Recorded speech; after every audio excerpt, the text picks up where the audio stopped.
शरीरा देव तनुज धरि गुण शरीरा विपुल वीर आए रणधीरा विपुल वीर आए रणधीरा।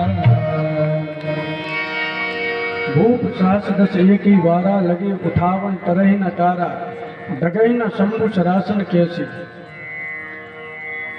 सहस से सहस अर्जुन और 10 से दशानंद रावण दोनों एक बार आए थे और दोनों लड़ गए थे और दोनों से धनुष नहीं उठा। अथवा तो यूँ कह लीजिए कि 10,000 राजा आए और 1 वर्ष से यह धनुष उत्सव चल रहा था और सब एक एक करके चले जा रहे थे। जब किसी पे नहीं टूटा तब महाराज जनक जी उठ के खड़े हुए और महाराज जनक जी ने कहा कि दीप दीप से भूपति नाना आए सुन जो हम पर ठाना। अरे देवताओं की तो बात ही कौन कहे, राजा महाराजा सबसे आए, स्वर्ग से भी आए, वैकुंठ से भी आए, सब जगह से आए, पाताल लोक से आए। और यहाँ राजा महाराजा ही नहीं बैठे, यहाँ देव धनुज देवता भी बैठे हैं, धनुज भी बैठे हैं, मनुष्य भी बैठे, सब सुंदर सुंदर वेश धारण करके आए पर एक धनुष को कोई तोड़ नहीं सका। वीर विहीन मही में जाने मैं समझ गया हूँ कि अब पृथ्वी पर कोई वीर नहीं बचा। अब क्यों माँ के भट मानी, अब कोई बुरा मत मानना, मैं समझ गया पृथ्वी पर कोई वीर नहीं बचा है, संपूर्ण पृथ्वी वीर विहीन हो चुकी है। इसीलिए अपने अपने घर पे चले जाओ, वैदेही का विवाह नहीं लिखा है। तब तक लखनलाल जी एकदम से खड़े हो गए और जैसे ही खड़े हुए और लखनलाल जी ने कह दिया, कही जनक जस अनुचित वाणी विद्यमान रघुकुल मणि जानी। माँ के लगन कुटिल भोगे, माँ के लगन कुटिल रजपट मरपत सोगे, रजपट मरपत सोगे।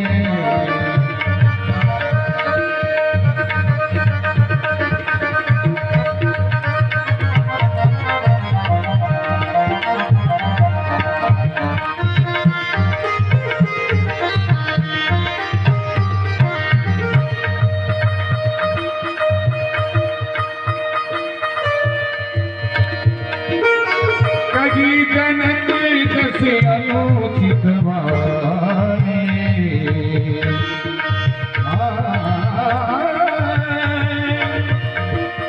कही जनक जस अनुचित वाणी, विद्यावान रघुकुल मणि जानी, विद्यावान रघुकुल मणि जानी, रघुकुल मणि जानी, रघुकुल मणि जानी। लखनलाल जी खड़े हो गए और एकदम से खड़े हुए बोले, कही जनक जिस अनुचित वाणी विद्यमान रघुकुल मणि जानी। जो महाराज जनक ने कहा जहाँ पर रघुवंशी बैठे हुए हों और रघुवंशियों की मध्यस्थली में कोई अगर ऐसा वाक्य बोलता है तो उसको सहन नहीं किया जाएगा। कही जनक जिस अनुचित वाणी विद्यमान रघुकुल मणि जानी। और मैं रघुवंशियों का अपमान कैसे सहन कर सकता हूँ, मैं रघुवंशियों का अपमान सहन नहीं कर सकता हूँ। आप एक धनुष की बात कर रहे हैं, मैं योजन सत प्रमाण ले धावूं, ये कहिए 700 योजन तक इसको दौड़ते ले जाऊंगा। और आप तो दौड़ने की बात कर रहे हैं, इसको तोड़ने की बात कर रहे हैं। तोड़ो किस प्रकार, जिस प्रकार कमल की डंडी तोड़ दी जाती है उस प्रकार ये शिव जी के धनुष को तोड़ दूंगा। और क्या, काचे घट जम चारों फोड़ी, जिस प्रकार कच्चा घड़ा फोड़ा जाता है इस धनुष को मैं ठीक उसी प्रकार से ऐसे फोड़ दूंगा। राम जी ने कहा कैसे फोड़ो, तब प्रताप रखना। हनुमान जी से पूछा ना कि लंका कैसे जलाई, तो हनुमान जी ने कह दिया मैंने नहीं जलाई, आपके प्रताप ने लंका जलाई थी। तो लखनलाल जी ने भी कह दिया आपके प्रताप से। और काचे घट जिम डारों फोड़ी, काचे घट की तरह ही क्यों, काचे घट की तरह इसलिए क्योंकि कच्चा घड़ा एक बार मिटा दोगे तो दोबारा बनाया जा सकता है, इसीलिए मैं तोड़ूंगा पर आपके कृपा प्रसाद से आप उसको दोबारा भी जोड़ सकते हैं। काचे घट जिम डारों फोड़ी। फिर तो लखनलाल जी ने तो कहा कही जनक जस अनुचित वाणी, किसी ने कह दिया आपने कौन उचित कहा, जो ना श्रीमान जनक ना कोई संबोधन सीधे जनक कह दिया। अभी जो बात हो रही थी ना कि लखनलाल जी दंड के समान है, तो जैसे ही रघुनाथ जी की वो कीर्ति यश कीर्ति रूपी ध्वजा झुकने लग गई, वैसे लखनलाल जी दंडे के समान खड़े हो गए और तत्क्षण बोल दिए कि कहीं जनक जैसे निश्चित माने। और राम जी ने लखन को इशारा किया, लखनलाल जी बैठे। अगर लखनलाल जी लाल नहीं होते ना तो धनुष टूटता नहीं, क्योंकि राम जी को क्रोध कैसे आता? क्रोध तो तभी आया जब लखनलाल जी रुष्ट हुए और लखनलाल जी को बिठाया और गुरुदेव ने सुंदर समय जाना कि अब धनुष टूटने का समय आ गया। जिस कार्य करने का जो समय योग्य होता है उस समय वो कार्य किया जाता है तो वो कार्य परिपूर्ण होता है, नहीं तो अधूरा रह जाता है। बस गुरु जी ने आज्ञा दी और भगवान राम जी धीरे धीरे धनुष की ओर चल समय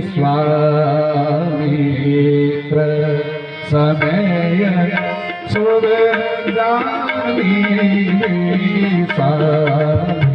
समय सुरदानी बोले स्नेहमय वाणी बोले स्नेहमय वाणी स्वामित्र समय सुरदानी उदारा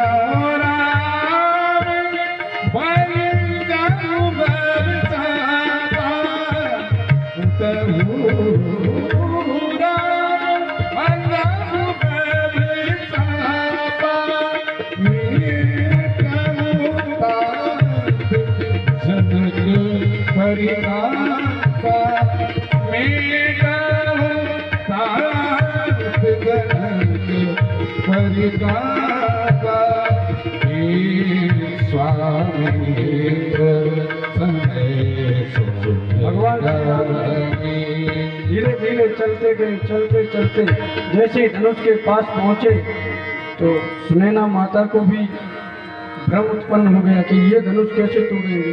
सखियों को भी भ्रम उत्पन्न हो गया।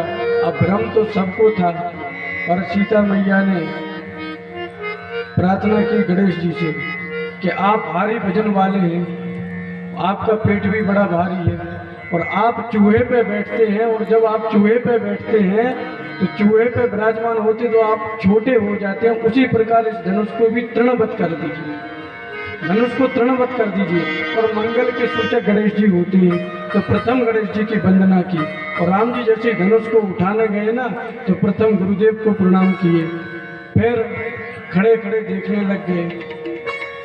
अब माता सीता जी यहाँ 9वीं दशा को प्राप्त हो चुकी थी, और यदि 10वीं दशा को प्राप्त हो जाती प्रेम की तो प्राणांत हो जाती।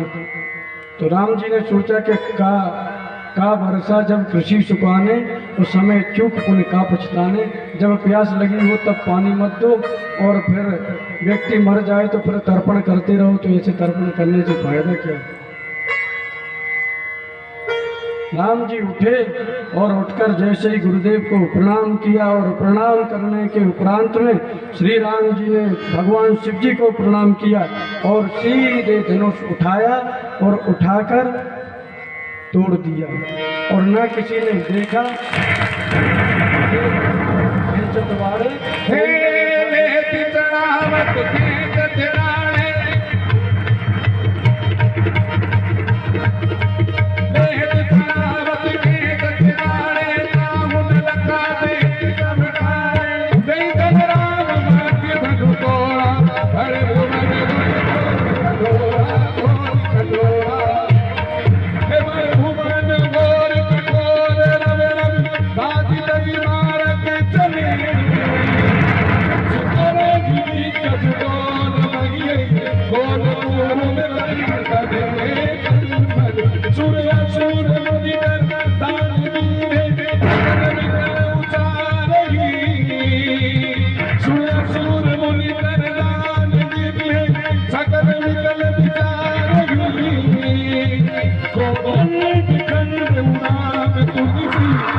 वचन उतारी, जयति वचन उतारी, जयति वचन उतारी।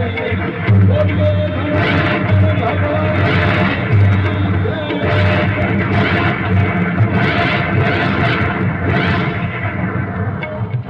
भगवान राघवेंद्र सरकार ने एकदम से धनुष तोड़ दिया और जैसे ही धनुष तोड़ा तो जिस कुंजर और पृथ्वी हिलने लग गई। देवताओं ने पुष्प वृष्टि प्रारंभ कर दी और जैसे ही पुष्प वृष्टि प्रारंभ हुई धनुष टूटते ही जय जयकार मच गई और जय जयकार होने लग गई इधर। अब धनुष टूटना था, टूटने की देरी थी। जैसे ही तोड़ा तो गोस्वामी जी कह रहे हैं कि तेही क्षण राम मध्य धनु तोड़ा। राम जी ने मध्यस्थली में धनुष तोड़ा तो राम जी ने बीच से धनुष तोड़ा। उसका तात्पर्य क्या है? राम जी ने कुर्सी तो लगा दो। राम जी ने मध्यस्थली से धनुष तोड़ा और जब भगवान ने धनुष तोड़ा बीच में तो उसका तात्पर्य क्या है? जय हो रघुनाथ सरकार।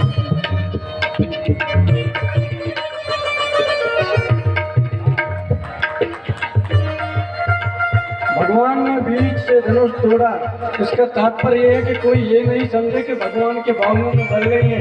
भगवान के बाहुओं में बल तो बहुत है, इसीलिए तेही क्षण राम मध्य धनुष तोड़ा। देवता ऋषि मुनि सबके बीच में धनुष तोड़ा। अब भगवान विराजमान है। माता सीता जी ने राम जी के गले में पुष्प हार पहनाया। धीरे धीरे सखियों के साथ में आई ना माता जानकी जी, तो माता जानकी जी ने राम जी को पुष्पहार पहनाया और माला ना माला। माता जानकी जी ने पुष्पहार श्री राम जी के गले में पहनाया। सखी नमक सिया सोहित के छवि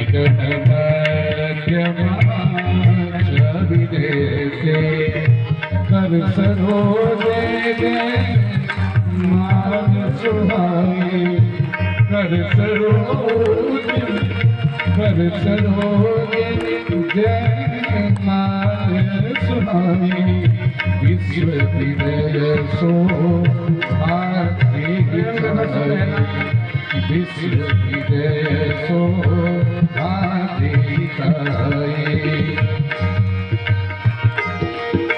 गावंग कवि अब लोक सहेली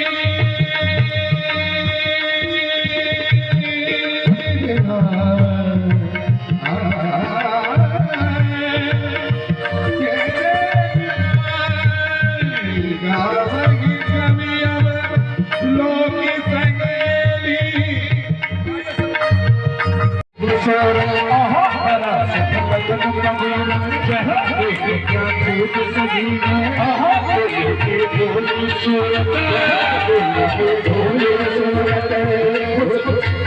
खुशी से झूमी गाई आज वो तुम्हें बताए भक्ति वो आ गया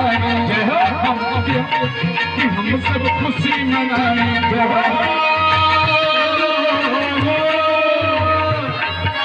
माँ सीता के सपनों के साथ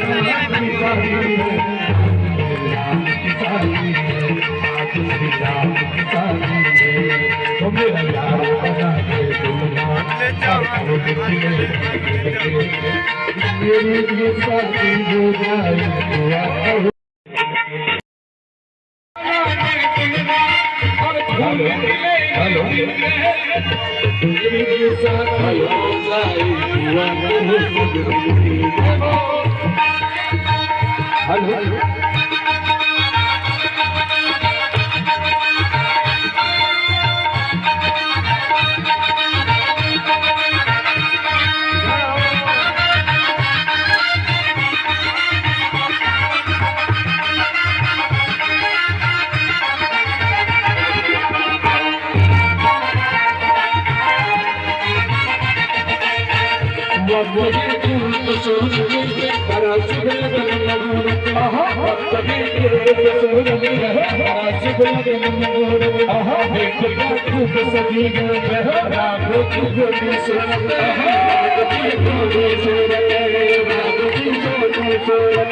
खुशी में झूमे खंडित कर दे, यज्ञ को नष्ट करे।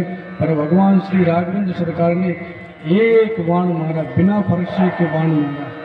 मारिच सती योजन गा सागर पारा, और वही मारिच आगे कहेगा वही गति मम कीट भृंग की नाई। जब राम जी ने बाण मारा ना तो वो भृंग एक कीट होता है, वो भिन भिन भिन भिन करता रहता है। और लखन लाल जी ने एक ही बाण से वह 14,000 राक्षसों का वध कर दिया। तभी तो कहा कि जग में सकल निशाचर जेते, लक्ष्मण हने निमिष में होते थे। संपूर्ण राक्षसों को मार दिया। अब अगर 14,000 राक्षसों को मारते तो उनका मलबा तो बहुत सारा गिरता ना, उनका मलबा बहुत गिरता। तो वो मलबा गिरने नहीं दिए, वो मलबा संपूर्ण तत्काल अग्नि बाण मार दिए और जला के नष्ट कर दिए। और भाई हे सुनि मारी जिन सातर कोगी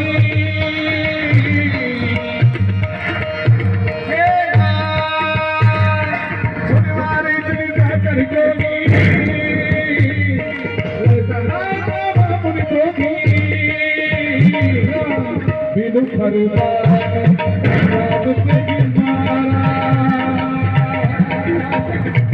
फरमान राम के ही सत्य जोत में पावन सरसुभाग मुनिमारा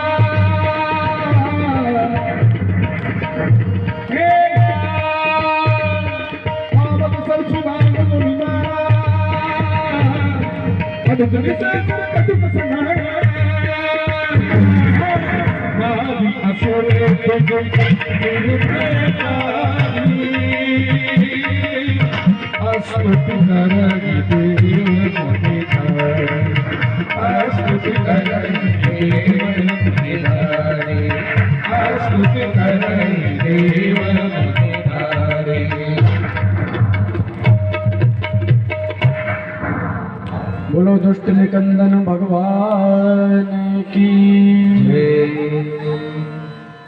बस राम जी की विवाह राम को देख कर वो जनक नंदिनी, राम को देख कर वो जनक नंदिनी। बाग में हरि की राम देखे सिया और सिया राम को, राम देखे सिया और सिया राम को। चारों की लड़ी लड़ी रही, राम देखे सिया सिया राम को।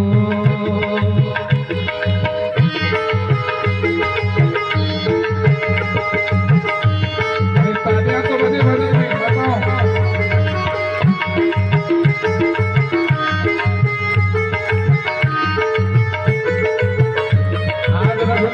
प्रेम भी पड़ेगा।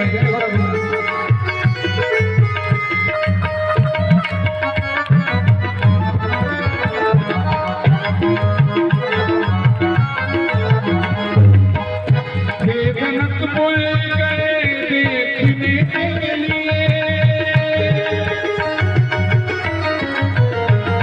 जनक बोल गए देखने के लिए।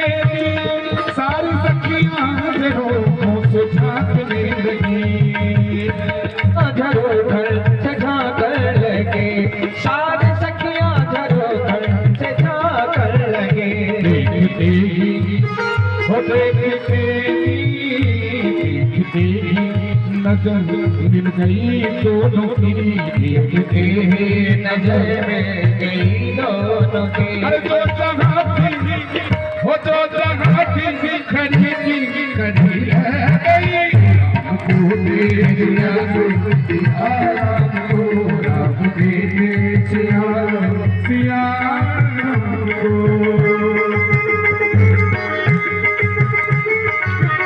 देखो प्रेम रस भंडार हो हुआ।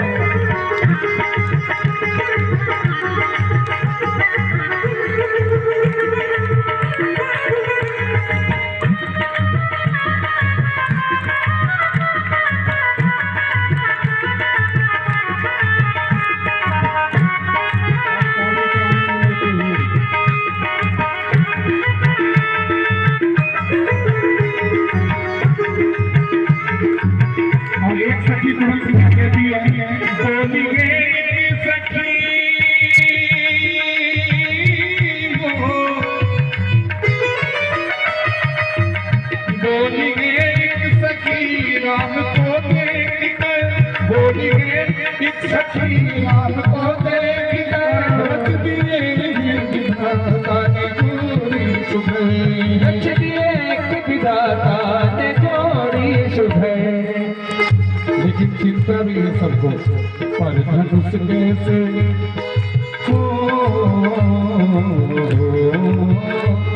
धनुष कैसे तोड़ी ये बारे कुमल, पर धनुष कैसे तोड़ी ये बारे कुमल। सबके मन में ये सन्ना बनी रह गई, सिया और सिया राम को, राम धीरे सिया को सिया। तुरंत दूसरी सखी बोली दूसरी सखी देख छोटन लेंगे, बोली दूसरी सखी देख छोटन लेंगे, पर चमत्कार इनका नहीं जानती, पर चमत्कार इनका नहीं जानती। ही बार सखी एक ही बार ऐसा कि तू नहीं जानती, ही बार में तारका राक्षसी, ही बार में तारका राक्षसी। उठ सके ना परी परी है गई, राम धीरे सिया सिया राम को, राम धीरे सिया सिया राम को। साखिया लड़ी लड़ी रह गई, राम धीरे सिया सिया राम को, राम धीरे सिया सिया राम को। चारों अखियां लड़ी लड़ी रह गई, राम धीरे सिया सिया राम को, राम धीरे सिया सिया राम को। चारों अखियां लड़ी लड़ी रह गई, चारों अखियां लड़ी रह गई, राम को देख कर श्री नंदनी, राम को देख कर श्री नंदनी, बाग में वो करी राम धीरे सिया सिया राम को, राम धीरे सिया सिया राम को, राम धीरे सिया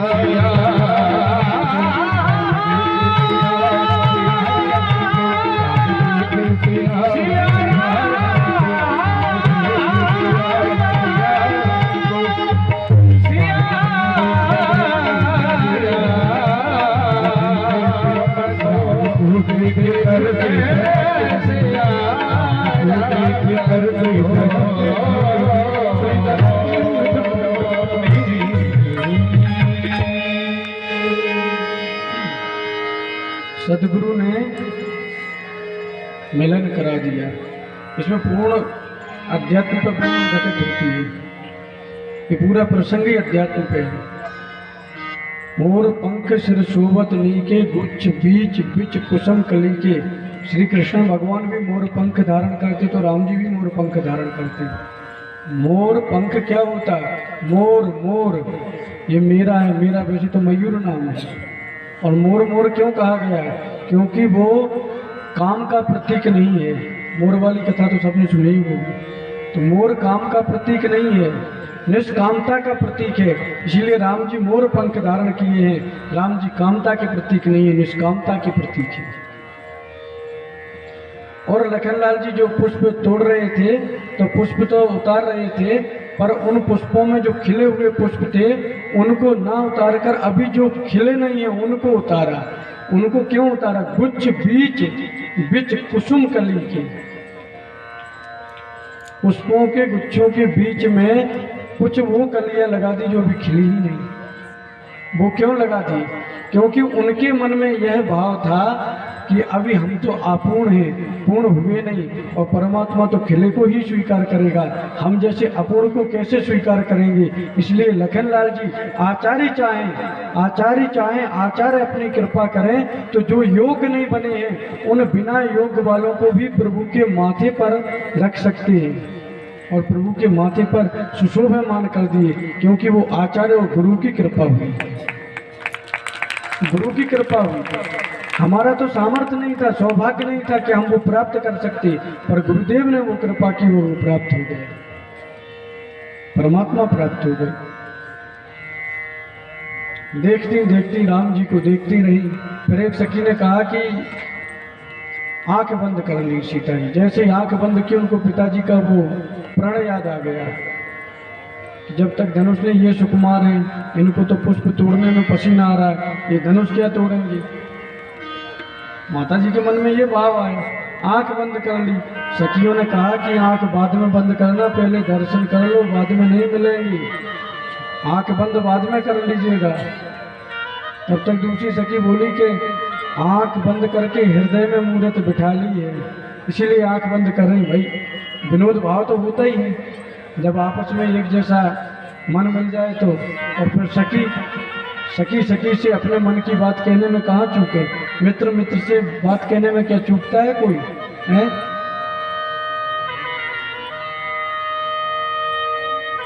उनसे कहा कि ध्यान बाद में कर लीजिएगा। माता जी लज्जित हो गई और बस वह सांवली मूर्त हृदय में बिठाकर माता पार्वती जी का पूजन करने के लिए गई और माता पार्वती जी का पूजन किया।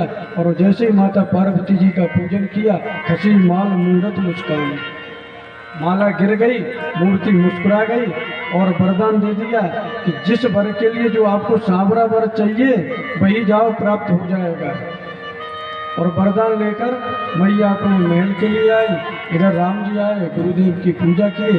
वहाँ पर माता पार्वती जी ने आशीर्वाद दिया था। कथाएं तो बहुत ही समय हो गए। वहाँ पर माता पार्वती जी ने आशीर्वाद दिया तो यहाँ गुरु जी ने दे दिया। गुरु जी ने कह दिया, सफल मनोरथ होए तुम्हारे, राम लखन सुन भई सुखारे। एक वचन नहीं कहा। राम जी सीता जी को देख के आए तो ये कहना चाहिए था सफल मनोरथ होए तुम्हारा। अब उन्होंने कहा सफल मनोरथ होए तुम्हारे। तो लखनलाल जी ने भी उर्मिला जी को देख लिया था। लखनलाल जी ने उर्मिला जी को देख लिया था। और जब लखनलाल जी की उर्मिला पर दृष्टि पड़ गई थी तो उर्मिला की दृष्टि भी लखनलाल जी पर पड़ चुकी थी। गुरु जी तो सबके हृदय की जानते, उन्होंने कह दिया सफल मनोरथ होए तुम्हारे, राम लखन सुन भये सुखारे। राम जी भी प्रसन्न हुए लखनलाल जी, क्योंकि गुरुदेव ने कह दिया अब तो इसको कोई काटने वाला नहीं, अब तो ये ब्रह्मवाक हो चुका है। और उधर सुंदर मखशाला बनी हुई है, दूर दूर से राजा महाराजा आए हैं और जो जिस लायक था वैसे उनको बिठाया गया। सब बैठे हुए हैं और एक साथ से सब बैठे हुए हैं, सब देख रहे हैं। वो महाराज जनक जी के बंदी जन आए, उन्होंने वृंदावली गायन प्रारंभ की। और जैसे ही वृंदावली गायन प्रारंभ की, वृंदावली कहते कहते कहने लग गए, ये जो धनुष है ना, ये धनुष बहुत बड़ा जहाज है और इसको जो तोड़ेगा इसको वही तोड़ पाएगा जिसके बाहुओं में बल होगा। बंदी जनों ने तो कह दिया कि इसमें अच्छे अच्छे राजा महाराजा डूब जाएंगे, इसको तोड़ने में देखते कितने आए और कितने चले गए। ये धनुष कौन है? ये पिनाक रूपी धनुष है और महाराज देवराज को मिला था। ये जनक जी की जो पीढ़ी है ना, ये 21वीं पीढ़ी के जनक जी है। ये जो निमि वंश से जनक वंश की उत्पत्ति हुई है। पर भगवान का विवाह करना ना तो निमि वंश को प्रणाम। और है ये पूरा रघुवंश का, इक्ष्वाकु वंश से निमि वंश, इक्ष्वाकु वंश से निमि जी का वंश चला। और 7वीं पीढ़ी को महाराज देवराज को ये धनुष दिया था, महाराज देवराज जनक को दिया था। और ये महाराज शीरध्वज हैं, शीरध्वज और पुष्पध्वज ये दोनों भाई हैं, उनको ये धनुष दिया था। अब राम जी ने धनुष दिया, भगवान शिव जी का पिनाक रूपी धनुष है जो त्रिपुरासुर को मारने के लिए पहाड़ों से एकत्रित करके इस धनुष की रचना की गई थी। ये वह धनुष है। अब वो धनुष वहाँ रखा हुआ था, इतना विस्तृत और इतना बड़ा विशाल धनुष था, इतना बड़ा धनुष कि 700 हाथी जिस धनुष को खींचने के लिए लगते थे, उस मंजूषा को खींचने के लिए वो इतना बड़ा विशाल धनुष था। और वो धनुष रखा हुआ है, उस धनुष को जो तोड़ देगा उसका सीता जी के साथ में विवाह होगा। सब राजा महाराजा बैठे हुए हैं एक तरफ से सब राजा महाराजा बैठे हुए हैं और सीता जी का विवाह हो गया। और विवाह के टाइम पे भी बहुत अच्छे समय पे पूर्व विधायक ममता मीणा जी का आगमन हो गया। ये तो हमारी यहाँ बाग बागेश्वर में जब हमने चातुर्मास किया था तो प्रथम यजमान तो उस कथा की यही थी जब हम इस क्षेत्र में आए थे।